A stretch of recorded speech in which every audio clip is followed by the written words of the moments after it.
زینب کبریٰ اس حالت کے اندر عزاداری کر رہی ہیں. جب دربار یزید میں عزاداری نہیں رکی تو آج کیسے رک سکتی ہے؟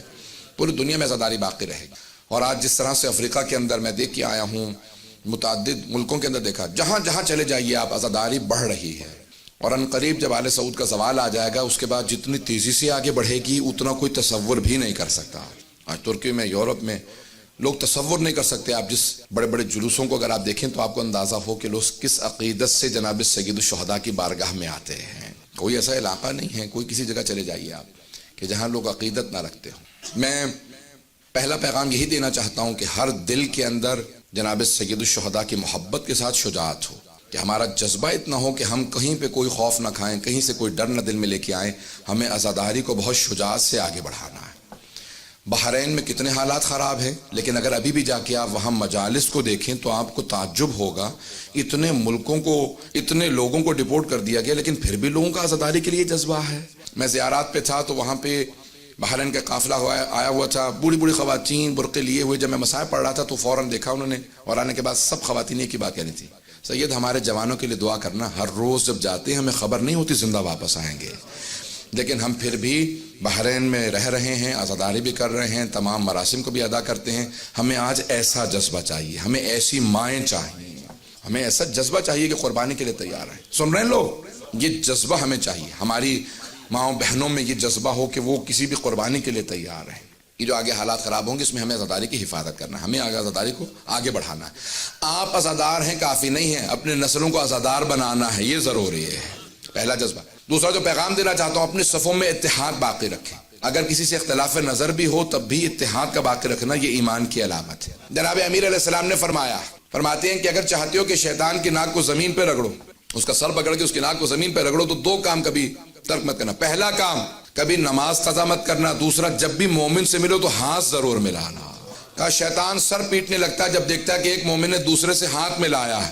میں نے کتنی کوشش کی انہیں دور رکھنے کی، یہ پھر بھی آپس میں مل رہے ہیں. ملتے رہیں گے. جب کوئی مومن سے ملے فوراً ملے ضرور، ہاتھ ملائے. وہیں پہ ساری شیطان کی سازشیں ختم ہو جاتی ہیں جب آپ ہاتھ ملاتے ہیں. معانقہ کرنے سے اور زیادہ وہ رونے لگتا ہے. تو شیطان کو ناراض کرے، مومن سے ملتے رہے.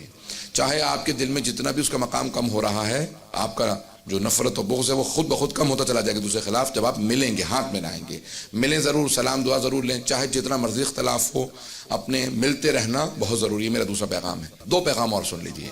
حضرات گرامی، اتحاد کے بعد جو آپ تیسرا کام کریں، آپ جتنا ہو سکے اپنے امام بارگاہوں سے پورے سال وابستہ رہیں. صرف محرم و سفر یا ماہ رمضان میں نہیں، بلکہ جتنا ہو سکے شب جمعہ میں جس قدر ہو سکے شرکت کرتے رہیں.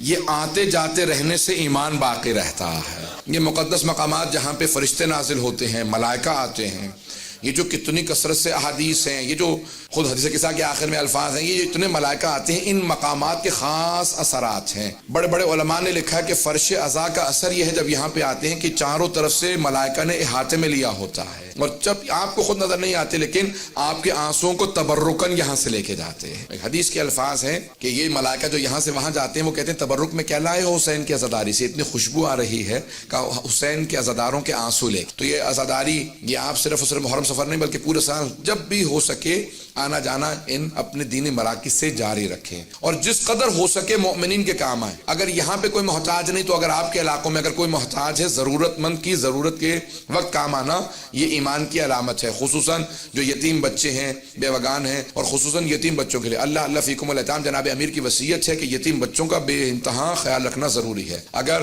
ٹارگٹ کلنگ میں لوگ شہید ہو رہے ہیں، دوسرے بہت سے اور دہشت گردی کے واقعات میں لوگ شہید ہو جاتے ہیں، ان کے بچوں کا خیال رکھنا بہت ضروری ہے. جو قومیں اپنے یتیم بچوں کا خیال نہیں رکھتی ان پہ آفات نازل ہوتی ہیں. جو خیال رکھتے ہیں اللہ ان کو اور برکات دیتا ہے، وہ اور زیادہ ترقی کرتی ہیں. یتیم بچے کبھی یہ محسوس نہ کریں ہم یتیم ہیں، کہ ہمارا اگر باپ چلا گیا تو پورے قوم نے ہمیں سہارا دیا ہے، ہمارا ساتھ دے رہے ہیں. کوئی یتیم بچہ یتیم اپنے آپ کو محسوس نہ کرے. یہ پیغام میں دینا اپنی ذمہ داری سمجھتا تھا، میں نے اس کو پیش